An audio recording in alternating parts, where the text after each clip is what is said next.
Panorama group, जो सोचता है वो करता है। आपके अपने सपनों का आशियाना। जन स्वराज में कब जा रहे हैं आप? वो भी जनसुराज। आप पीछे क्यों रह गए? आपको इतना इन्फॉर्मेशन है, इतना रख रहे हैं, एक एक पार्टी का रख रहे हैं, एक एक आर्मी का रख रहे हैं। क्या आईपीएस अमिताभ दास को भी इसका प्रपोजल आया था? अपने मुंह में मिट्ठू नहीं शुरू करना चाहता हूँ, लेकिन चेंजेस मैं ला रहा हूँ। मैंने बिहार के शिक्षा मंत्री को हटवा दिया, मेवालाल लाल चौधरी को।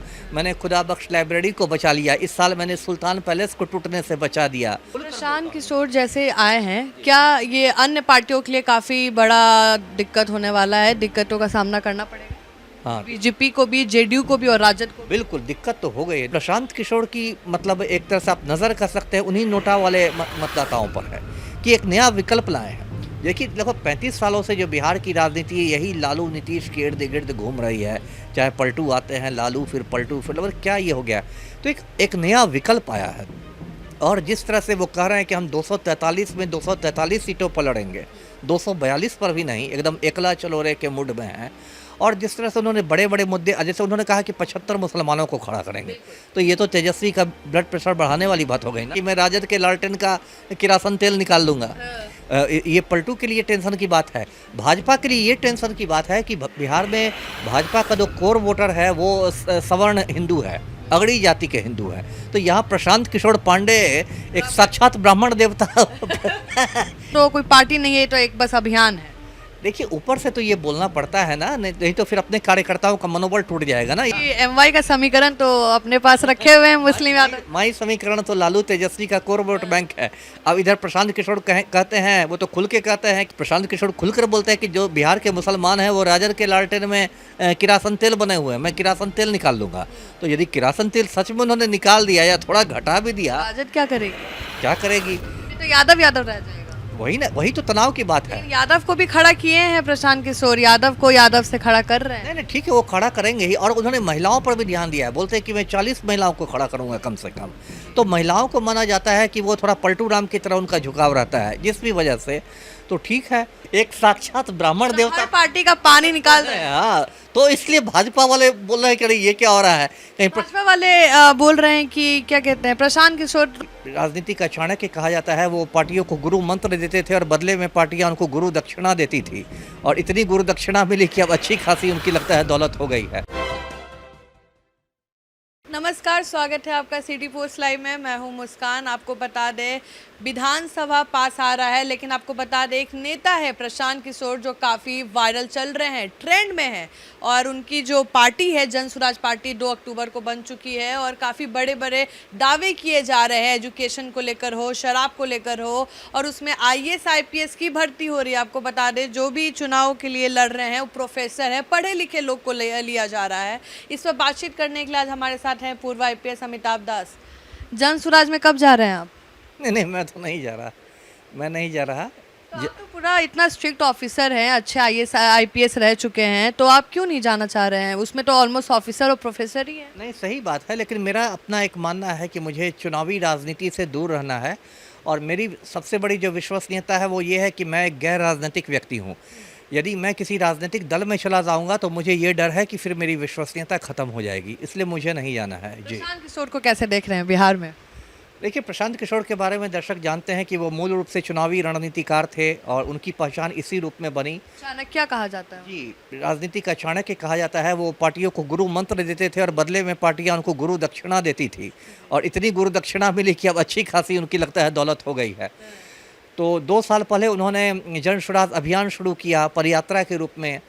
और इसी 2 अक्टूबर को गांधी जयंती को वो एक राजनीतिक दल बना दिया गया, जन स्वराज पार्टी।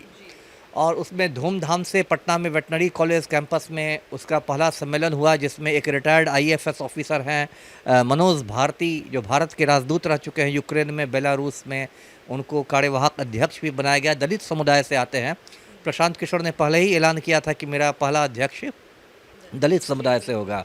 जी, और अभी जो 4 उपचुनावों का ऐलान हुआ है, जो 13 नवंबर को 4 जगह जो उपचुनाव होंगे, बेलागंज, इमामगंज, रामगढ़ और तरारी, इसमें भी चारों में कमर कस ली है प्रशांत किशोर ने। 2 के तो उम्मीदवार का भी ऐलान हो गया है। तरारी से लेफ्टिनेंट जनरल हैं, रिटायर्ड हैं, एसके सिंह, वो तरारी के स्थानीय ही हैं। और बेलागंज से एक रिटायर्ड प्रोफेसर हैं खिलाफत हुसैन, वो भी स्थानीय ही हैं। तो इन दोनों का तो ऐलान हो गया है, 2 का ऐलान भी मुझे लगता है आजकल में हो जाएगा। और आपने सही कहा, बहुत सारे रिटायर्ड आईएएस आईपीएस जा रहे हैं। एक असम कैडर का यंग आईपीएस आनंद मिश्रा। बक्सर से उसने चुनाव लड़ा था, निर्दलीय, अच्छे खासे वोट भी उसको मिले थे, 50,000 से ज़्यादा वोट। वो भी आजकल जनसुराज में आ गए हैं। एक बहुत सीनियर आईपीएस हैं, मैं बहुत उनको इज्जत देता हूँ, मिस्टर राकेश मिश्रा, 86 बैच के, बहुत ईमानदार रहे हैं, साफ़ सुथरी छवि वाले हैं, वो भी जनसुराज। आप पीछे क्यों रह गए? आपको इतना इन्फॉर्मेशन है, इतना रख रहे हैं, एक एक पार्टी का रख रहे हैं, एक एक आदमी का रख रहे हैं। क्या आईपीएस अमिताभ दास को भी इसका प्रपोजल आया था? अब प्रपोजल आया या नहीं आया, ये मुझे लगता है मीडिया पर डिस्कस करना नहीं ठीक नहीं, होगा। अभी बताइए उसमें क्या है, बस जानना है कि क्या आपको भी प्रपोजल आया था जनसुराज पार्टी से, क्योंकि अच्छे ऑफिसर्स को मिला था ये प्रपोजल। अब आप इतना खुल के पूछ रही हैं तो मैं कह देता हूँ कि आया था। आया था। आपने मना कर दिया? हाँ, मैंने मना कर दिया, क्योंकि मुझे मतलब चुनावी राजनीति में नहीं जाना। आपको भी पता है कि अगर आप किसी पार्टी विशेष में जाते हैं और अगर आप जीतते हैं तो कहीं ना कहीं आप बहुत चेंजेस ला सकते हैं, क्योंकि आपके पास पावर होगा। चेंजेस तो मैं अभी भी ला रहा हूँ, ऐसा क्या है। मैं अभी जहाँ भी हूँ, मैं अभी भी चेंजेस ला रहा हूँ। अब मैं अपने मुंह में मिट्ठू नहीं शुरू करना चाहता हूँ, लेकिन चेंजेस मैं ला रहा हूँ। मैंने बिहार के शिक्षा मंत्री को हटवा दिया, मेवालाल चौधरी को। मैंने खुदा बख्श लाइब्रेरी को बचा लिया। इस साल मैंने सुल्तान पैलेस को टूटने से बचा दिया।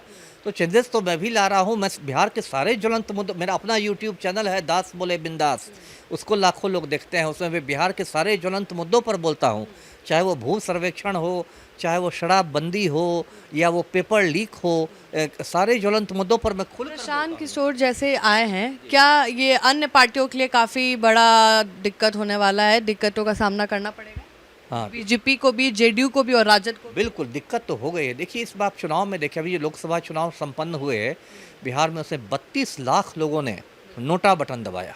एक बड़ी संख्या है, क्योंकि यूपी बिहार से बड़ा राज्य है। चुनाव काफ़ी कम लोग गए। हाँ, लेकिन यूपी में सिर्फ 20 लाख लोगों ने नोटा बटन दबाया। तो ये 32 लाख लोग कौन है जो नोटा बटन दबा रहे हैं? इसका मतलब है कि वो पुरानी पार्टियों से इतना ऊब गए हैं कि उन्होंने कहा कि हम नोटा दबाएंगे, हम किसी को नहीं देंगे।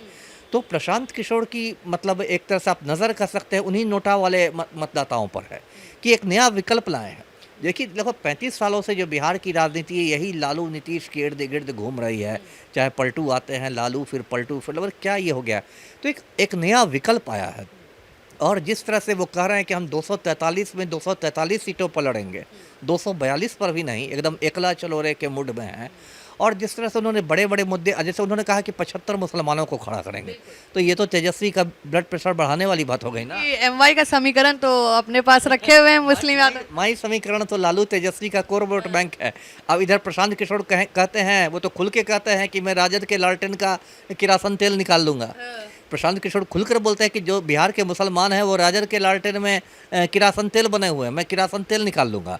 तो यदि किरासन तेल सच में उन्होंने निकाल दिया या थोड़ा घटा भी दिया, राजद क्या करेगी? क्या करेगी? फिर तो यादव यादव रह जाएगा। वही ना, वही तो तनाव की बात है। लेकिन यादव को भी खड़ा किए हैं प्रशांत किशोर, यादव को यादव से खड़ा कर रहे हैं। नहीं नहीं, ठीक है, वो खड़ा करेंगे ही। और उन्होंने महिलाओं पर भी ध्यान दिया है, बोलते हैं कि मैं 40 महिलाओं को खड़ा करूंगा कम से कम। तो महिलाओं को माना जाता है कि वो थोड़ा पलटू राम की तरह उनका झुकाव रहता है, जिस भी वजह से। तो ठीक है, ये पलटू के लिए टेंशन की बात है। भाजपा के लिए ये टेंशन की बात है कि बिहार में भाजपा का जो कोर वोटर है वो सवर्ण हिंदू है, अगड़ी जाति के हिंदू हैं। तो यहाँ प्रशांत किशोर पांडे एक साक्षात ब्राह्मण देवता एक साक्षात ब्राह्मण देवता हर पार्टी का पानी निकाल रहे हैं। हाँ, तो इसलिए भाजपा वाले बोल रहे हैं कि अरे ये क्या हो रहा है कहीं भाजपा वाले बोल रहे हैं कि क्या कहते हैं, प्रशांत किशोर तो कोई पार्टी नहीं है, तो एक बस अभियान है। देखिए, ऊपर से तो ये बोलना पड़ता है ना, नहीं तो फिर अपने कार्यकर्ताओं का मनोबल टूट जाएगा ना। ये तो मनोवैज्ञानिक युद्ध है। लेकिन अंदर अंदर तो सबको टेंशन दे ही दिया है। अंदर अंदर तो सब लोग टेंशन में है। प्रशांत किशोर का कहना है कि जो शराबबंदी बिहार में है, उसको उस जो रूल है उसको हटा देंगे, वो लॉ सही नहीं है, क्योंकि उसमें कहीं ना कहीं गरीबी का बैंड बजा हुआ है। आप क्या कहिए? वो बात कुछ हद तक सही है। प्रशांत किशोर ने तो ये कहा कि हमारी सरकार बनेगी तो 2 घंटे में हम शराब चालू कर देंगे। इसको लेके उनकी थोड़ी आलोचना भी हुई कि गांधी जयंती पर आप शराब चालू करने की। पप्पू यादव भी बोल रहे थे कि जो नशीली शराब जो लोग पी रहे हैं उससे अच्छा कि नॉर्मल ब्रांडेड ही पिए। ये बात तो कुछ हद तक सही है। देखिए, नशाबंदी जो पलटू राम का है वो तो पूरी तरह से फेल हो चुकी है। उससे एक तो बिहार में इतना बड़ा शराब माफिया खड़ा हो गया है ना, जिस ब्रांड का आप शराब चाहे आपके घर पर आ जाएगी। दूसरी बात कि अब सूखे नशे की लत में गिरफ्त हो रहे हैं लोग, है ना, गांजा चरस वगैरह की लत में लोग गिरफ्त हो रहे हैं। तीसरी बात हो गई है कि हर साल बिहार को 20,000 करोड़ रुपए का राजस्व घाटा हो रहा है। ये छोटी रकम नहीं है गरीब राज्य के लिए। चौथी बात है, देख ही रही है जहरीली शराब। अभी सिवान में, सारण में लगभग 50 लोग मर गए, कितनों की आंख की रोशनी चली गई। और ये पहली घटना नहीं है, लगातार इस तरह की घटनाएं होती हैं जहरीली शराब वाली। तो आप भी मानते हैं कि अगर शराब स्टार्ट कर दे तो इनकम जनरेशन तो होगा, लेकिन बहुत बिहार के लिए अच्छा हो जाए? बिल्कुल, इस रूप में कम से कम अभी जो शराबबंदी है, 8 साल से मोटा मोटी शराबबंदी है बिहार में, वो तो मतलब कहते हैं ना, टाएं टाएं फिस हो गई है। मतलब माफियों का बैंड बज सकता है अगर ये लॉ ही हट गया। बिल्कुल बिल्कुल। तो आपको प्रशांत किशोर पसंद है? नहीं नहीं, पसंद की आइडियोलॉजी वो लेके निकले। पसंद की अब तो उनकी मतलब शुरू होगी, उनकी मतलब आप क्या कर सकते हैं, परीक्षा शुरू होगी। अब तक तो वो रणनीतिकार थे, पर्दे के पीछे, अब पर्दे के आगे आए हैं। अब जो उन्होंने 4-5 बड़े बड़े ऐलान किए हैं ना 2 अक्टूबर को, एक ऐलान किया कि शराब चालू कर देंगे, एक ऐलान किया कि बिहार में भूमि सुधार लागू किया जाएगा, लैंड रिफॉर्म्स, एक कहा कि यदि महिलाएं उद्योग धंधे लगाना चाहेंगी तो उनको 4% पर ही हम ये लोन दिलवाएंगे, एक कहा कि जो सीनियर सिटीजन्स होते हैं 60 साल के ऊपर का, उनको हम 2000 रुपये मासिक ये है। तो वो तो अब देखना पड़ेगा ना कि आप वो करते हैं कि फिर नरेंद्र मोदी की तरह जुमलेबाजी हो जाती है। आज भी सुबह मैंने अपना अकाउंट चेक किया है, मोदी ने 15 लाख नहीं भेजे हैं।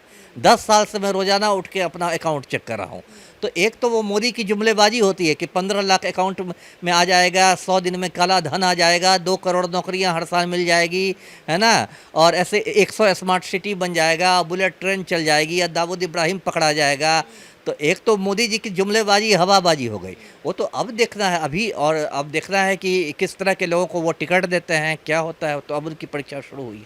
तो आप सुन रहे थे पूर्व आईपीएस अमिताभ दास को। प्रशांत किशोर की तारीफ तो कर रहे हैं, लेकिन बोल रहे हैं कि देखने वाली बात होगी कि जो जो वादा किया है उस पर कितना खड़े उतरते हैं। प्रशांत किशोर आने वाले समय में अन्य पार्टियों पे काफ़ी भारी पड़ते हुए दिख रहे हैं, और देखा जाएगा कि कौन किस पर भारी है। क्या जो एमवाई का समीकरण है राजद का, वो हिल सकता है? जो हिंदुत्व का जो टॉपिक रहता है भाजपा का, क्या वो हिल सकता है? या जेडीयू जो महिलाओं को रिजर्वेशन देने की बात करती है, उस बात पर हिल सकता है? आप अपना ओपिनियन ज़रूर दीजिएगा। तब तक के लिए बने रहे हमारे साथ। धन्यवाद।